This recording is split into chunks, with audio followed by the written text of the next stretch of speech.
Little Star Swanders channel ni subscribe, like, share Mario comment చేయండి Moreno videos కోసం thanks for your support.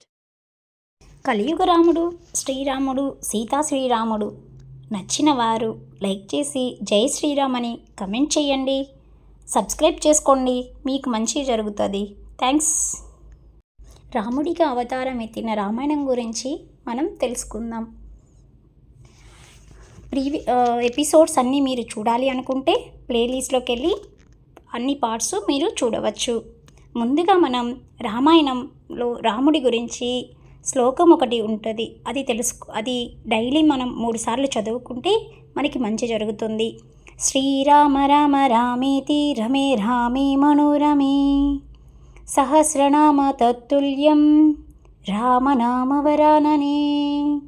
Srirama Rama రామేతి రమే రామే మనోరమే సహస్రనామ తత్తుల్యం రామనామవరాననే.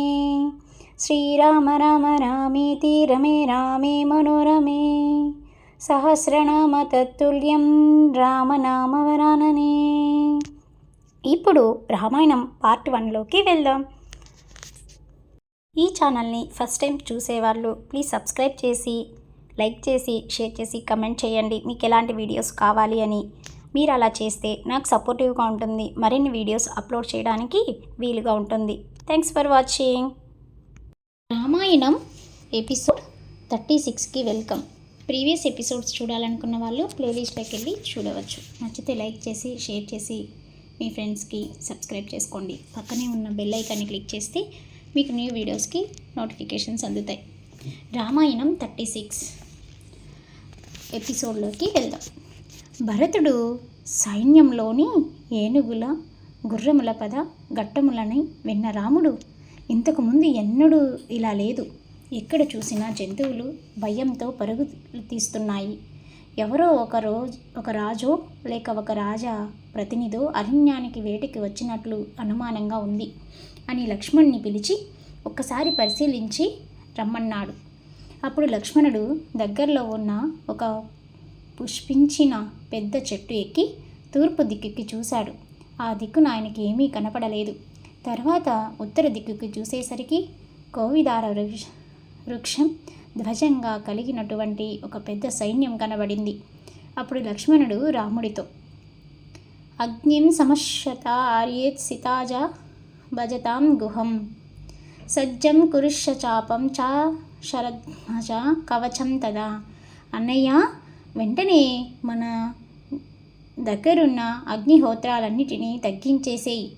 లోపలున్న బాణాలు ధనుసులు అక్షయ బాణ తూనీరాలు పట్టుకొని తొందరగా వస్తే మనం యుద్ధం చేయాలి.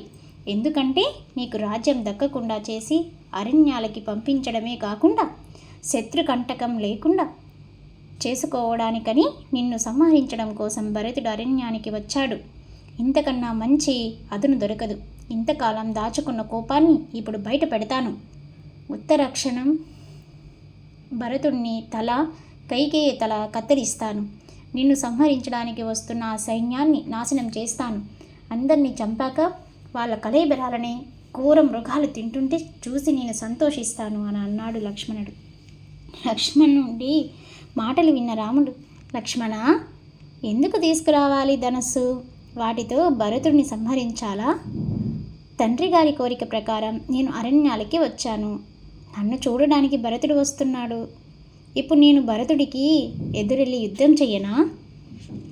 ధర్మమదం చాకాం చ పృథ్వీవాం చాపి లక్ష్మణ ఇచ్చవీ భవతమార్తే యతత్ ప్రతిష్యనేమి తే. ధర్మము కానీ అర్థం కానీ కామము అనగా కోరిక. కానీ ఈ మూడింట్లో నేను ఏ ఒక్కదాన్ని వచ్చినా నా తోడబుట్టిన మిగిలిన తమ్ముళ్ళు అనుభవించని దానిని నేను అనుభవించను. వాళ్ళు ఆనందంగా ఉంటే నేను ఆనందంగా ఉంటాను. అసలు ఎప్పుడైనా భరతుడు నీ పట్ల అపచారంతో నువ్వు బాధపడేటట్లు ప్రవర్తించాడా? మరి నీకు భరతుడి మీద ఎందుకు అనుమానము అని రాముడు చెప్పినా కానీ లక్ష్మణుడు ఆ చెట్టు మీద కూర్చొని భరతుడి మీద కోపంతో బుసలు కొడుతూ ఉండేసరికి నీకు రాజ్యం చేయాలని ఉందేమో, నేను భరతుడితో చెప్పి రాజ్యాన్ని నీకు ఇమ్మంటాను. భరతుడు ఎటువంటి వాడో చూద్దువు కాని అని రాముడు అన్నాడు. ఈ మాటలకి సిగ్గుపడిన లక్ష్మణుడు, అన్నయ్య, నిన్ను చూడ్డానికి దశరథ మహారాజు గారు వచ్చారేమో. వదిన ఇక్కడ అరణ్యాల్లో బాధపడుతుందని తనని తీసుకెళ్ళడానికి నాన్నగారు వచ్చుంటారు అని అన్నాడు. అప్పటిదాకా కూర్చొని ఉన్న రాముడు ఒక్కసారి పైకి లేచి ఆ సైన్యం వైపు చూసి, నాన్నగారు అధిరోహించేటటువంటి శత్రుజయం అనే భద్రగజం కనిపిస్తుంది. ఆ భద్రగజం మీద తెల్లటి గొడుగు నీడలో నాన్నగారు వస్తుంటారు. కానీ ఇవాళ ఆ గజం మీద తెల్లటి గొడుగు నాకు కనపడడం లేదు లక్ష్మణ. నా మనసు ఏదో పీడని శంకిస్తుంది అన్నాడు. ఇంతలో భరతుడు, ఏనాడు నేను సీతమ్మ పక్కన కూర్చున్న లక్ష్మణ సహితుడైన రాముడిని చూస్తానో ఆనాటి వరకు నా మనసుకు శాంతి లేదు. ఏనాడైతే నేను సీతారాముల పాదములను నా తల మీద పెట్టుకుంటానో అప్పుడు నా తల మీద పడినటువంటి వారి పదరజస్సు వలన నాకు శాంతి కలుగుతుంది. ఏనాడైతే సీతారాములు బంగారు ఆసనం మీద కూర్చొని ఉంటారో, ఏనాడైతే రాముడికి పట్టాభిషేకం జరుగుతుందో ఆనాటి దాకా నా మనసుకు శాంతి లేదు అని అంటూ పరిగెత్తుకుంటూ వచ్చాడు. తం తు క్షష్ట అచినధరం క్షీరవల్కలవాసవసం దద్దర్శరాం అశీసం అభిత పావక ఉపవం సింహస్కందం మహాబాహుం పూర్ణరీక నిబీక్షణం ఉప్ ఇత్వ్యాహసగర హంతాయ భర్ధారం ధర్మచారిణాం.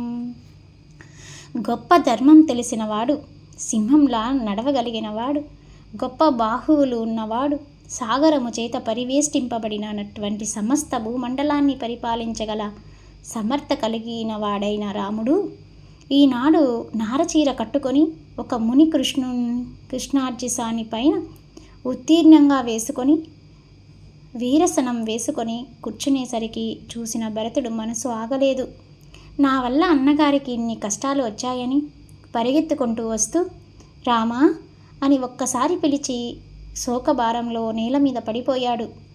అప్పుడు భరతుడు రాముడిని చూసేసరికి ఆయన శరీరమంతా మట్టితో కప్పుబడి ఉంది. రాజభవనంలో చీనీ చినంబరాలు కట్టుకొని ఆగంబర అంగరంగములు అంటే గంధము మొదలైన పరిభరితములను పూసుకొని తిరగవలసిన వాడు ఇలా మట్టితో కప్పబడడం చూసి భరతుడు కన్నీరు పెట్టుకున్నాడు. ఆ అరణ్యంలోకి ఒకేసారి ఇంత గొప్ప సైన్యం వచ్చేసరికి ఆ ప్రాంతంలో ఉన్నటువంటి గిరిజనులు అందరూ అక్కడికి చేరి, ఈ మధ్య పర్ణశాల కట్టుకొని ఉంటున్నాయన తమ్ముడంట, ఈయన ఆయన రాజంట, తండ్రి మాట కోసం అరణ్యానికి వచ్చాడంట రాజ్యం వద్దని. ఆ అన్నయ్యని తీసుకెళ్ళడానికి తమ్ముడు వచ్చాడంట. ఎక్కడైనా చూసామా ఈ విడ్డూరం? రాజ్యం నాకొద్దంటే నాకొద్దని దెబ్బలాడుకుంటున్నారు. ఆహా, ఏమి అన్నదమ్ములయ్యా అని ఆ గిరిజనులు మాట్లాడుకుంటున్నారు. అప్పుడు రాముడు పరుగున వచ్చి భరతుడిని పైకి లేపి స్వస్థత కలిగిన తర్వాత తన ఒళ్ళో కూర్చోబెట్టుకున్నాడు. తర్వాత ఆయన భరతుడి గడ్డం పట్టుకొని పైకెత్తి, నాన్న భరత, ఈ వేషం ఏంటి? నారచీరలు కట్టుకున్నావు, తలకి జటలు వేశావు, కాంతిహీనుడు అయిపోయావు, నల్లగా అయిపోయావు. చాలా దూరంలో ఉన్న మీ మేనమామ యదాజీత్ గారి కైకేయ దేశం నుంచి ఎప్పుడు వచ్చావు? అసలు నువ్వు రాజ్యాన్ని విడిచిపెట్టి అరణ్యాలకి వస్తుంటే దశరథుడు నిన్ను ఎలా విడిచిపెట్టాడు? నాకెందుకో భయంగా ఉంది. దశరథ మహారాజు పరలోకగతుడు కాలేదు కదా, అందుకని నువ్వు రాలేదు కదా. చిన్నవాడిని చేసి రాజ్యాన్ని ఎవరు తస్కరించలేదు కదా, నీకు ఎటువంటి ఆపద రాలేదు కదా అని రాముడు భరతుడిని అడుగుతున్నాడు. పురోహితుడిని సరి అయిన వాళ్ళని పెట్టుకున్నావా? యజ్ఞాదిగాది శత్రువులు చేయడం వల్లనే ఈశ్వరుడి కృప లభించి వేలకి వర్షాలు పడతాయి. ధనుర్వేదానికి సంబంధించిన సరైన పురోహితుడిని ఏర్పాటు చేసుకున్నావా? ఎక్కువ మంది మంత్రులతో మాట్లాడి నిర్ణయం తీసుకుంటే అనిక్యత వస్తుంది. అలాగని తక్కువ మంది మంత్రులతో మాట్లాడి నిర్ణయం తీసుకుంటే సరైన అభిప్రాయం బయటికి రాకపోవచ్చు. నువ్వు వాళ్ళ మీద గర్దిస్తే వారు నిన్ను చూసి భయపడవచ్చు. అలాగని అందరినీ నీ దగ్గర చేర్చుకుంటే వాళ్ళకి నీ మీద భయం లేకపోవచ్చు. అందుకని వారిని ఎప్పుడు నీ దగ్గరికి చేర్చుకోవాలో ఎప్పుడు దూరం పెట్టాలో ఈ రెండిటిలో సమతుల్యాన్ని పాటిస్తున్నావా? మంత్రులకు ఉపద పరీక్షలు నిర్వహిస్తున్నావా? ఉపద పరీక్షలు అంటే రహస్య పరీక్షలు. పూర్వకాలం రాజులు ఎవరికైనా మంత్రి పదవి ఇచ్చే ముందు రహస్యంగా తమ అంతఃపుర కాంతలకి కానుకలిచ్చి వాటిని ఎవరికీ తెలియకుండా ఆ కాంత చేత మంత్రి పదవికి నిర్ణయించబడ్డ వ్యక్తికి కానుక ఇప్పించేవారు. అంటే ఆ కానుకలను చూసి ఆ కాంతని చూసి మోహపడతాడేమోనని ఇది ఒక పరీక్ష. అలాగే విదేశ రాజులు గూఢాచారులు వచ్చేటట్లు ఈ దేశపు రాజై కొంతమందిని పంపి నువ్వు ఈ రాజ్యానికి సంబంధించిన రహస్యాలు చెబితే నీకు డబ్బు ఇస్తామని చెప్పి కొంత లంచం ఇచ్చేవారు.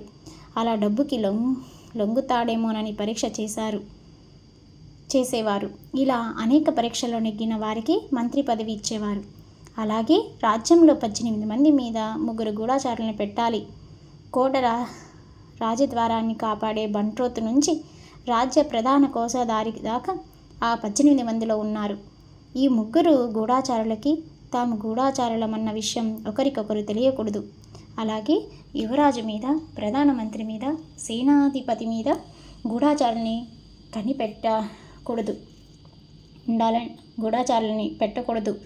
విదేశ రాజ్యాల్లో ముఖ్యమైన హోదాల్లో ఉన్న వారి దగ్గర గూఢాచారుల్ని పెట్టాలి. ఎప్పటికప్పుడు శత్రురాజులు కదలికలను తెలుసుకోవాలి. ఇవన్నీ జాగ్రత్తగా చేస్తున్నావా భరత అని రాజ్య పరిపాలనకి సంబంధించిన పలు విషయాలు అడిగాడు రాముడు. రామస్య వచన్సు భరతే ప్రత్యువాచః కిం మే పర్విత్య రాజధర్మః కరిష్యతి.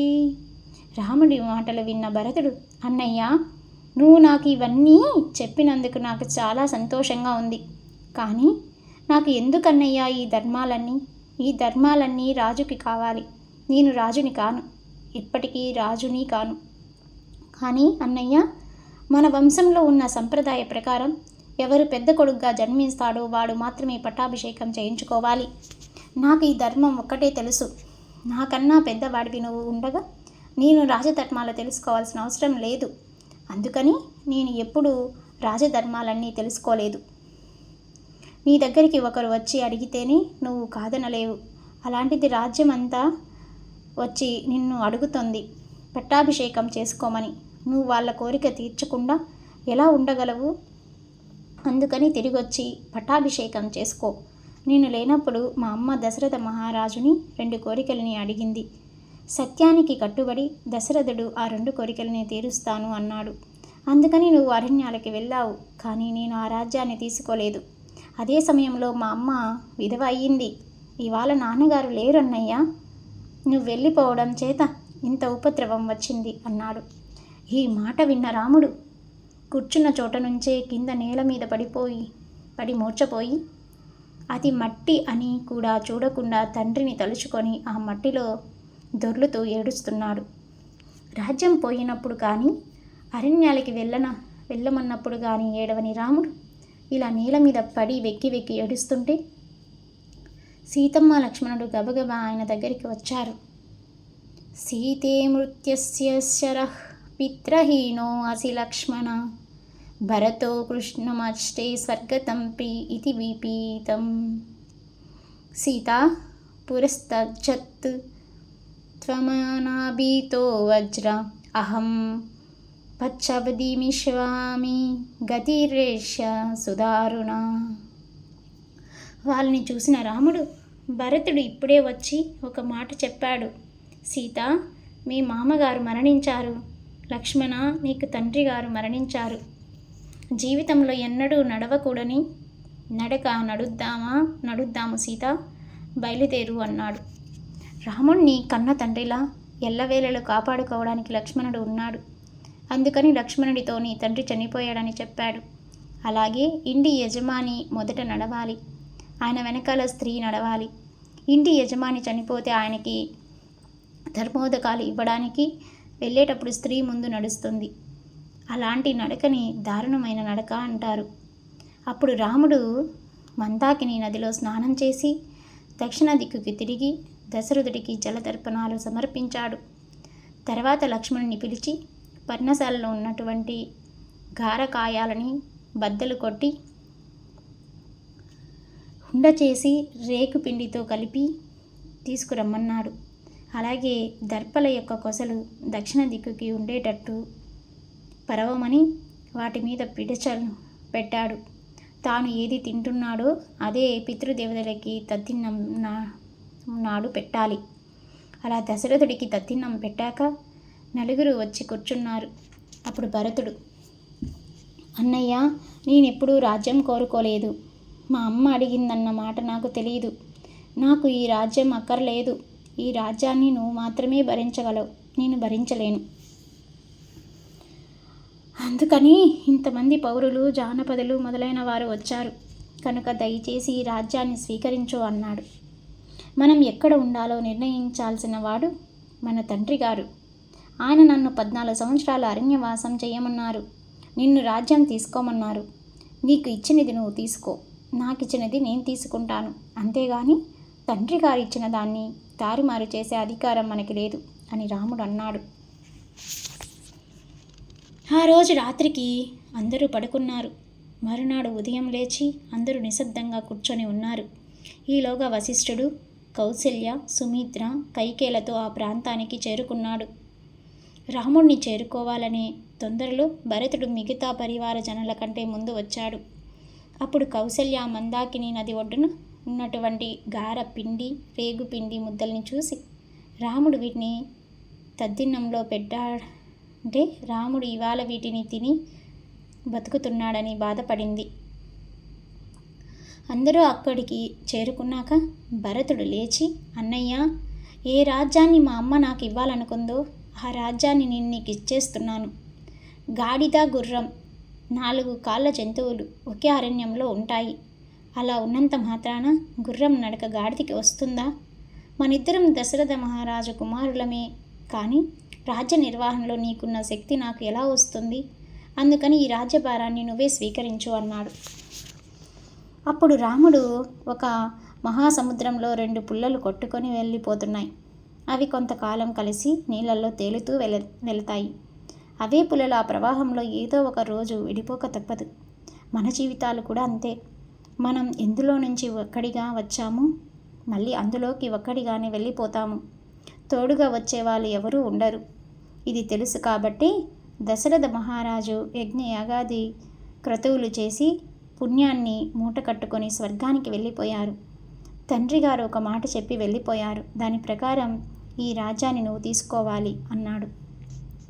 అప్పుడు భరతుడు, అన్నయ్య, నేను నా తల్లిని చంపుదామని అనుకున్నాను. అమ్మని చంపితే నువ్వు నాతో మాట్లాడవని నేను చంపలేదు. శుభాముఖంగా నాన్నగారిని నేను ఎప్పుడూ నిందించలేదు. మరణకాలం దగ్గర పడిపోతుంటే బుద్ధి విపరీతత్వాన్ని పొందుతుంది. బహుశా దశరథ మహారాజుకి కూడా అలా విపరీత బుద్ధి పుట్టడం వల్ల ఆయన ఒక పొరపాటు పని చేశారు. ఇక్ష్వాకు వంశం యొక్క సంప్రదాయ ప్రకారం పెద్దవాడి పరిపాలించవలసిన రాజ్యాన్ని ధర్మం తప్పి నాకు ఇచ్చారు. ఒకవేళ తండ్రి గారు ఏదన్నా చెయ్యరాని పని చేస్తే కుమారుడు దానిని దిద్దాలి. అందుకని నువ్వు ఆ పొరపాటుని దిద్దాలి. అలాగే క్షత్రియుడికి రాజ్యపాలన చేయవలసిన ధర్మం ఉంది. కానీ నువ్వు రాజ్యపాలన మానేసి తాపసి వృత్తిని అవలంబించావు అన్నాడు. రామభరతుల మధ్య జరుగుతున్న ఈ ధర్మ సంభాషణని వినడానికి దేవతలు, మహర్షులు మొదలైన వారు వచ్చి నిలబడ్డారు. ఈ మాటలు విన్న రాముడు, దశరథ మహారాజు కైకేయిని వివాహం చేసుకునే ముందు మీ తాతగారైన కైకేయ రాజుకి ఒక మాట ఇచ్చారు. కైకేయ కడుపున ఎవరు పుడతారో వాళ్ళకి రాజ్యం ఇస్తానని నాన్నగారు ప్రమాణం చేశారు. ఈ విషయం వశిష్ఠుడికి, సుమంత్రుడికి తెలుసు. ఈ విషయం తెలిసిన కైకేయ రాజు, వశిష్ఠుడు, సుమంత్రుడు ఊరుకున్నారు. మీ అమ్మ 2 వరాలు అడిగింది. మళ్ళీ ఆ 2 వరాలకి దశరథుడు బద్ధుడయ్యాడు. అందుకని ఎటు నుంచి చూసినా రాజ్యం నీకే వస్తుంది. తండ్రి గారు చేసిన దానిలో పొరపాటుంటే నేను దిద్దాలి, కానీ అందులో పొరపాటు లేదు. మనం పుట్టుక ముందే నాన్నగారు రాజ్యాన్ని నీకు ఇచ్చారు కనుక నువ్వు రాజ్యాన్ని తీసుకోవాలి. త్వం రాజభవ భరత స్వయం నరానం వన్యాం అహం అపి రాజరన్ మృగానం. నువ్వు అయోధ్య పట్టణానికి వెళ్ళిపో. నరులకందరికీ నువ్వు రాజుగా ఉండి శ్వేతఛత్రం కింద కూర్చొని పరిపాలన చెయ్యి. నేను అరణ్యాలకి వెళ్ళి చెట్టు కింద కూర్చొని మృగాలని నేను పరిపాలిస్తాను. అందుకని భరత, నువ్వు వెళ్ళిపో అన్నాడు. ఇలా శ్రీరాముడు తండ్రి చెప్పిన మాటని జవదాటకుండా ఎవరు పని వాళ్ళు చెయ్యాలి, తండ్రిని మాట తప్పకూడదు అని చెప్పేసి తన తమ్ముడైన భరతుడికి నచ్చజెప్పుతున్నాడు. నెక్స్ట్ ఎపిసోడ్లో రాముడు వెళుతాడా వాళ్ళ మననలు విని, లేక ఏం జరుగుతుందనేది చూద్దాం.